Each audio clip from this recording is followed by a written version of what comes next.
એકવાર જનતાના હાથમાં કમાન આવી છે। બાકી કામ અને જુદા જુદા પ્રશ્નો મુદ્દે નાગરિકો નેતાઓના કાન આંબળી રહ્યા છે।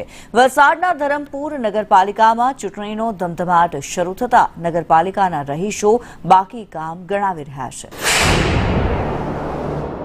સ્થાનિક સ્વરાજની ચૂંટણીઓ જાહેર થઈ ગયા બાદ હવે જે છે દરેક પાર્ટીએ પોતાની તૈયારીઓ શરૂ કરી દીધી છે। ત્યારે વલસાડ જિલ્લાની વાત કરીએ તો વલસાડ જિલ્લામાં વલસાડ પારડી અને ધરમપુર આ ત્રણ નગરપાલિકાની ચૂંટણી યોજાવાની છે। ત્યારે હાલ ધરમપુર નગરપાલિકાની કઈ પરિસ્થિતિ છે, શહેરવાસીઓની શું માંગ છે, તેઓ શું ઈચ્છી રહ્યા છે તે બાબતે હાલ ધરમપુરના શહેરીજનો આપણી સાથે। ધરમપુરની પરિસ્થિતિ એવી છે કે ગત જે બોડી હતી એ બોડીમાં વિરોધ પક્ષના પણ 10 સભ્યો હતા, પરંતુ કોઈ પણની વાત સાંભળી નહીં। ઇવન કે પાલિકાના ભારતીય જનતા પાર્ટીના પ્રમુખ, શહેર પ્રમુખ જે હતા અને જે નગરપાલિકા પ્રમુખ એમનું પણ ન માની એક તરફી કામો કરવામાં, ફક્ત બજારના વચ્ચોવચ્ચ કામો કરવામાં આવે છે।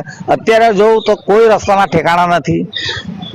પછી જે રસ્તા, પાણી અને ગટર લાઈન જ્યાં જોવો ત્યાં દરેક ખૂણે લોકોના ખેતરમાં પાણી ગટરના ઉભરાયા કરે છે। જ જણાવવાનું, ગાંધી ફળિયામાં લાઇટ તથા રોડના ઠેકાણા નથી। એકવાર ચૂંટણી આવે છે ત્યાં લાઇટ આવે છે, પછી આવતી નથી।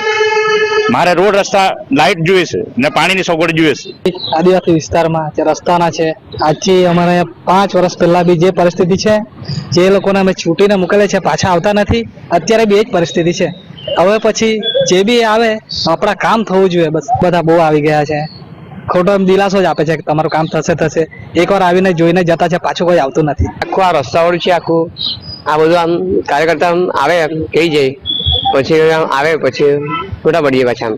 ઇલેક્શન બન્યું એટલે પતી ગયું બધું। ધરમપુર વિસ્તારની અંદર ફક્ત શહેરી વિસ્તારની અંદર કામ થયા છે ને ગામડા વિસ્તારની અંદર એક કામ નથી થયા। રોડ રસ્તા હજુ બી તમે જઈને જોઈ શકો છો, બાકી છે બધા।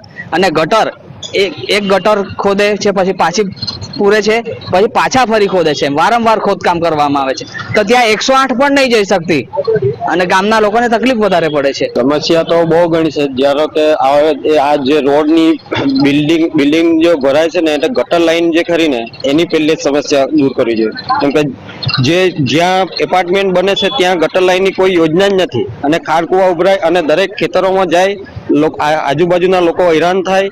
એટલે સમસ્યા પહેલા એની દૂર કરવી જોઈએ। ધરમપુર શહેર વિસ્તારમાં એટલે કે નગરપાલિકાના 6 વોર્ડ છે, એટલે કે ધરમપુર શહેર છોડીને આજુબાજુના જે વિસ્તારો છે જ્યાં વોર્ડની અંદર શહેરીજનોની એ જ માંગ છે કે મુખ્ય કામો થવા જોઈએ। ગત ટર્મની અંદર એ કામો ન થયા હતા। માત્ર જે સરકાર હતી, જેની બોડી હતી, તે માત્ર શહેરની અંદર જ કામ કર્યા છે, શહેરની બહારના જે વોર્ડ છે ત્યાં કામો થયા નથી। એ જ માંગ લોકો કરી રહ્યા છે કે ચૂંટણી થઈ જાય છે પછી કોઈ નેતાઓ ફરકતા નથી, એટલે તેઓની એ જ માંગ હજી પણ છે કે તેમના વિસ્તારના જે કામો બાકી રહેલા છે એ કામો થવા જોઈએ। આ ધરમપુર નગરપાલિકાના શહેરના જે વોર્ડના વિસ્તારના